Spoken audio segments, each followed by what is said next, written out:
அனைவருக்கும் வணக்கம். என் பெயர் ஜெயஸ்ரீராஜன்.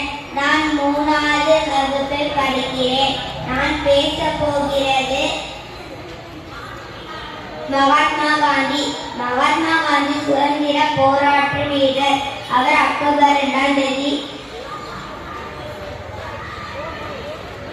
போர்பந்தர் நிலத்தில் பிறந்தார். அவர் மனைவி பெயர் கஸ்தூரிபாய். இந்தியா விடுதலை போரை முன்னிட்டு நடத்தினார்.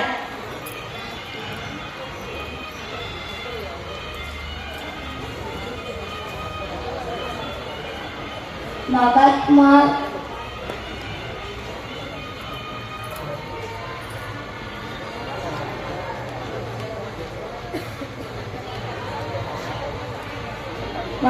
காந்தியை போற்றி வணங்குவோம். நன்றி.